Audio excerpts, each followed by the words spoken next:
Railway સ્ટેશનમાં ભીડ નિયંત્રણ માટે પહેલીવાર ડોર સર્વેલન્સ સુરતમાં રેલવે સ્ટેશન પર રાત્રિના 12 વાગ્યાથી લાંબી લાઈનો બંગાળની દુર્ઘટના બાદ સુરક્ષા હાઈલાઇટ દિવાળી છઠ પૂજા અને આગામી બિહાર ચૂંટણીના માહોલ વચ્ચે સુરતના રેલવે સ્ટેશનો પર માનવ મહેરામણ ઉમટ્યું છે। સુરતમાં રહેતા લાખોની સંખ્યામાં ઉત્તર ભારતના લોકો પોતાના વતન જવા માટે ઉધના અને સુરત રેલવે પ્લેટફોર્મ પર એકઠા થઈ રહ્યા છે, જેના પગલે મુસાફરોની કતારો પ્લેટફોર્મની અંદર અને બહાર સુધી લંબાઈ છે। આ હજારોની ભીડને નિયંત્રિત કરવા માટે સુરત પોલીસે પ્રથમવાર ડ્રોન સર્વેલન્સની મદદ લેવાનું શરૂ કર્યું છે। ઉત્તર પ્રદેશ અને બિહાર તરફ જતા મુસાફરોમાં વતન જવાની એટલી બધી તાલાવેલી છે કે તેઓ ટ્રેનની રાહ જોયા વિના જ રાત્રિના 12 વાગ્યાથી ભૂખ્યા તરસ્યા ટિકિટ અને ટ્રેનમાં પ્રવેશ માટે લાંબી કતારો લગાવીને ઊભા છે। ઉધના રેલવે સ્ટેશન પર ભાગલપુર સ્પેશિયલ અને તાપ્તી ગંગા જેવી ટ્રેનો માટે મુસાફરોની સૌથી લાંબી લાઈનો જોવા મળી રહી છે।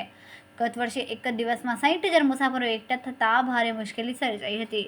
તે જોતા આ વર્ષે પોલીસે સુરક્ષામાં વધારો કર્યો છે। તાજેતરમાં જ પશ્ચિમ બંગાળના વર્ધમાન રેલવે સ્ટેશન પર થયેલી ભાગદોડની ઘટનાને ધ્યાનમાં રાખીને સુરત પોલીસે આ વખતે સુરક્ષા વ્યવસ્થા મજબૂત બનાવી છે। હજારોની સંખ્યામાં એકત્ર થતા મુસાફરોના ક્રાઉડ મેનેજમેન્ટ માટે રેલવે સ્ટેશનની બહાર હોલ્ડિંગ એરિયામાં ખાસ ડ્રોન ઉડાડીને ભીડ પર સઘન નજર રાખવામાં આવી। આજે ભીડ નિયંત્રિત કરવા માટે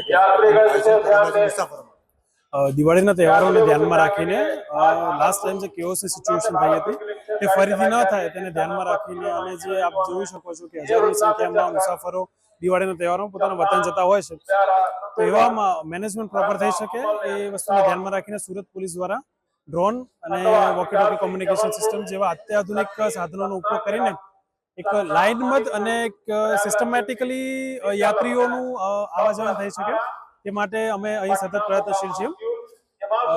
સૌપ્રથમ તો યાત્રીઓને લાઇનબદ્ધ અહીં બેસાડવામાં આવે છે અને ત્યારબાદ ટ્રેન આવે તે પ્રમાણે એ લોકોને અંદર એન્ટ્રી આપવામાં આવે છે, જેથી કોઈ કેઓસી સિચ્યુએશન ન થાય।